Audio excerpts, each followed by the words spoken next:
We're here in the Card Players studio with Mark Gregorich. Now, he just finished in 11th place in the $50,000 buy-in H.O.R.S.E tournament at the World Series of Poker. We're going to talk to him about his strategy and how he made it so deep in that tournament. Mark, first of all, thanks for being here. No problem. Now, the tournament is a limit tournament as opposed to a lot of the other events at the World Series. Did you think you had an advantage since you are primarily a limit player? Well, yes and no. I mean, obviously, I play the limit games a lot better than I play no limit hold'em, mainly because I have so much more experience at the games. So, in that sense, not having to deal with all of the great young no limit hold'em players who play every day, that's certainly an advantage. But on the other hand, this is pretty much the toughest field of the year. So, you know, the same thing that I'm good at. Allegedly, the other players were good at. The other players are also good at, and you run into some really great all-around poker players in this event. So, you know, whether it was limit or no limit, it was still going to be a real challenge for me. So it was the largest buy-in event of the World Series, and I know there was a lot of good players in the tournament. What was your starting table like? It was tough. I mean, in looking around the room, I think there was about 150 players this year, which means, you know, 19, 20 tables, 8-handed. And looking around, I only saw maybe 2 or 3 tables that really looked anything resembling soft, and mine was certainly not one of them. Who was at your table? Let's see, I'll start at the front here, if I remember. I had, I think, Bill Chen, who won 2 bracelets a year ago. We had Tim Fan, who is a not super well-known player from LA, but he's very well-known among the high-limit crowd. Absolutely. As being a top-notch player. Jeff Lissandro, who was having an amazing World Series up till this point. I think he was the first one out of this event. Nothing went his way. I think he was, I mean, we started with 100,000 in chips, and I think Jeff had managed to go broke by 5 p.m. In time to play the... on day one? Yeah, he went broke on day one in time to play the 5 o'clock tournament that day, and I think he made the final table of that.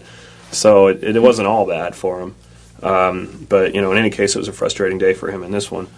Let's see, who else was there? We had Ted Forrest, who is, you know, arguably, in this kind of format, he's arguably one of the 3 or 4 favorites in this event. We had Andy Block, who finished second a year ago. And this is just your table? This is just my table. There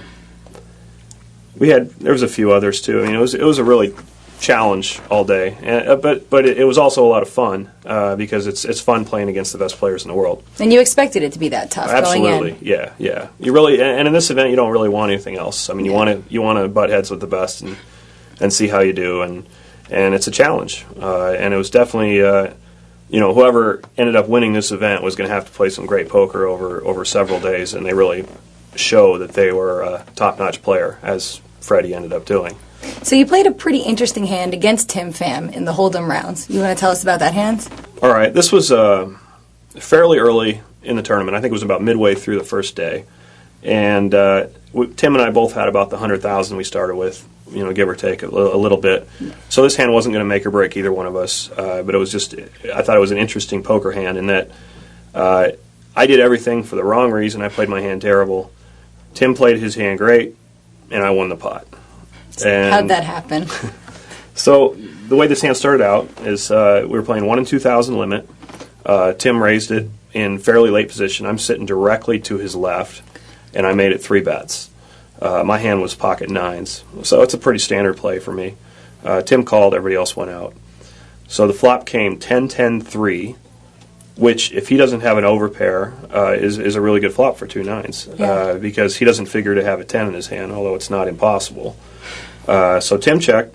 You figured you were still good? Mm-hmm. I bet, and he called. And he called fairly quickly, which told me he might have some sort of small pair, or he may have 2 overcards. It's also possible he had a 10. I wasn't sure yet.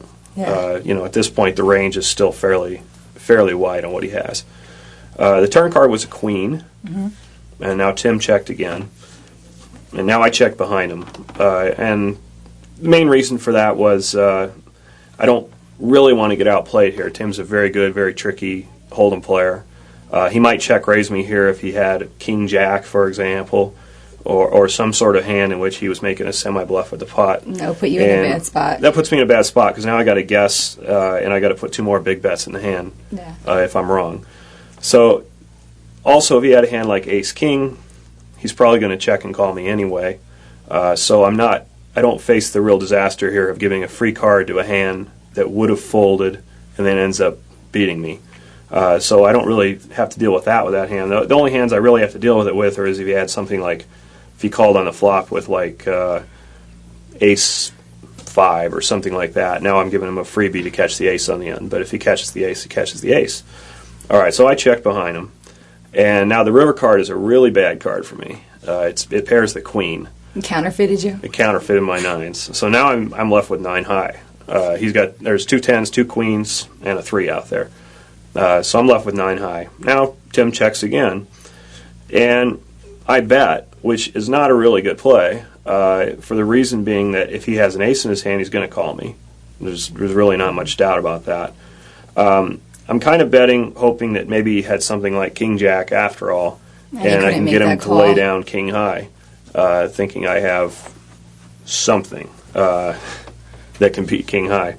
But as we can see by Tim's call here, my thinking was way off in this hand. He ended up calling me with 2 8s. So you did win the hand. I won the hand. Tim made a nice read. He knew I probably wouldn't bet ace high or king high. So he's taking a chance I don't have like a full house that I checked on the turn or something. Yeah. I might have checked a hand like ace queen on the turn. It's possible, but unlikely. So he's taking a chance here that I don't have a monster, feeling that I'm betting I got counterfeited, which I did, and that I'm betting that small pair as a bluff on the end, which I was. But it turned out I had the 9 high and he had the 8 high, so I won the pot. So basically, Tim completely outplayed me on this hand, and I got the money, which sucks for him. Well, you can't complain if you get the pot, though. No, but as a player, you want to.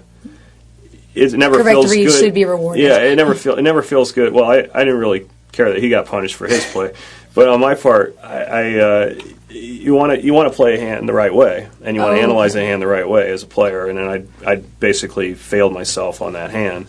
I got away with it, but it still didn't make me feel like I'd done my job. Okay, that's understandable. So, out of the horse games, which are 5 games, is there any 1 or 2 that you prefer to the others? Yeah, I mean, the game I'm kind of known to be a good player in is Omaha 8 or better. So obviously that's the game that I guess if I could choose, I'd probably want to be playing that. But I've played a lot of hours at Limit Hold'em the last few years, and despite the fact that I played that hand with Tim so poorly, I feel like I've come a long way in that game. So I don't mind. Those 2 games were probably my best in the event. The flop games? Yeah. I've also played a lot of 8 or better stud, and I'm real comfortable with my play in that. Okay. I have not played a lot of high stud or Raz, although I've been practicing and trying to improve in the games. But I'd be kidding myself if I'd say I was, on even par with the guys that play in the real big game in those games. I think I'm probably giving up a fair amount to them. But my strategy in the tournament, for the most part, was to start with good hands in those 2 games and not to get too cute and try to make most of my big decisions early in the hand when the betting was fairly small. Okay. And that worked out for me. I didn't get involved in too many big pots that I lost in either stud or Raz. Although, to some extent, that's hard to avoid for 4 days. But for the most part, I played my big pots in the other games, and that worked out for me. So did you have wider starting hand requirements for Hold'em in Omaha than you would for Raz or stud? Yeah, I think so. I mean, one of the whole ideas with playing more hands in a game is if you're comfortable with playing after the flop or as the hand progresses, you can compensate for playing a wider range of hands early, and you'll do better. You can make up for those, say, mistakes early in the hand in hand selection by your play later in the hand. And I didn't feel like I could necessarily do that in stud or Raz. I felt like I'd better start with the goods because I wasn't going to be able to outplay people later in the hand due to my lack of experience. Whereas in Omaha or Hold'em, I was able to maneuver quite a bit as the hands went on in some of these hands, and either get an extra bet later in the hand, or to bluff if I needed to bluff, or do whatever it took. but I felt like I better be a little more careful in stud and razz. So first, in stud, for example, did you have a minimum starting hand requirement? Like, what kind of hand would you start with in stud? Versus the hand you would muck that might be similar? That's a good question. I mean, I was looking to start with the best hand. Okay. I mean, that sounds kind of simple. Rolled up aces in stud? No, I mean, yeah. No, two of them were fine. Okay. I'd take two of them. No, if I felt like I started with the best hand or was likely to have the best hand, I played it. Okay. And then, of course, in stud and in razz, you get a lot of these positional stealing opportunities that even if you don't have the hand, you have to take advantage of. If your board looks like it. Yeah, so you just have to take advantage of those things. So I did that too. But what I wasn't doing was, say, in stud, great stud players can play more drawing hands, I think, and play them effectively, either to mislead their opponent into thinking that they have a made hand or into getting value out of their draws when they hit them. And I was a little more conservative on the drawing hands. I tried to start with a pair. So you did play more hands in Omaha and Hold'em. Do you recall any big pots that you won in either of those games? I played an interesting hand against John Hennigan on the second day in Hold'em, and it's interesting because he played his hand a little unusually. Did it? And I ended up. This is another hand where I got real lucky. I guess I remember those. I remember some bad beats too, but I definitely remember this one. I even remember this one. I raised it with Ace King of Hearts, and John Hennigan 3-bet me. And at this point, we both have enough chips to play for a while, but we're not. I don't think either one of us was a big stack at this point in the tournament. So he 3-bet me, and I call him, and he has position on me. So again, I have a good hand, but he's showing a lot of strength, and I'm not completely sure where I'm at in the hand yet. I get a really good flop. I have Ace King of Hearts, and the flop came like Queen 10-3 with 2 hearts. So now I have the nut flush draw, plus I have a straight draw, and maybe I can win with an ace or a king if he has something like 2 jacks, but we're not sure yet. So now I check, and he promptly checks right behind me, which is a little surprising because ordinarily in limit hold'em, if somebody 3-bets you in position, they're betting no matter what the flop comes. So now I'm thinking maybe he has something like 2 nines, where he didn't really like the flop, and he's just going to wait and see what happens. And if another small card comes off, then he's going to, decide how to proceed with the hand. So now the turn card comes a king. So now I make a pair of kings, plus I have the nut flush draw. So, I have every reason to believe I have the best hand here. I bet, and he calls me.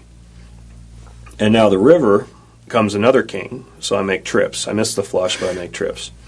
And so, now there's really nothing I'm worried about. I bet. And he hems and haws and thinks for a long time. And it's obvious that, I'm starting to think now that he had 2 aces because he's acting like he just got outdrawn. And usually when the king pairs on the end, it didn't really change anything. I either had the best hand or I didn't. But he acts like the card actually made a difference. So he thinks for a while, and he finally calls, and I show my ace-king, and he's kind of disgustedly folds his hand, and he did turn out to have 2 aces there. So I put a pretty bad beat on him. But I thought it was a little interesting that he would check that hand behind me on the flop because it's definitely going to throw it off a little bit. And plus, that flop looks a little dangerous to him with 2 high cards. 2 hearts too, yeah. So I think he wanted to put himself in a position where he didn't play a big pot here with the worst hand, but could still get some value out of me if he had the best hand. If I had a small pair or something, it's likely I'm just going to check and fold on the flop. So he's not going to get any extra value out of it anyway. So this way, it put him in a position where he's going to lose the minimum, well, that's true. Or probably win as much or more as he would have anyway. So he played the hand a little different, and he got unlucky. But there's, that was going to happen no matter what. There's no way to avoid that. If he would have raised you on the turn, you probably still would have called, and he would have ended up losing more. You weren't getting out of that hand. Yeah, nothing would have changed. It's an interesting way to play aces. Yeah.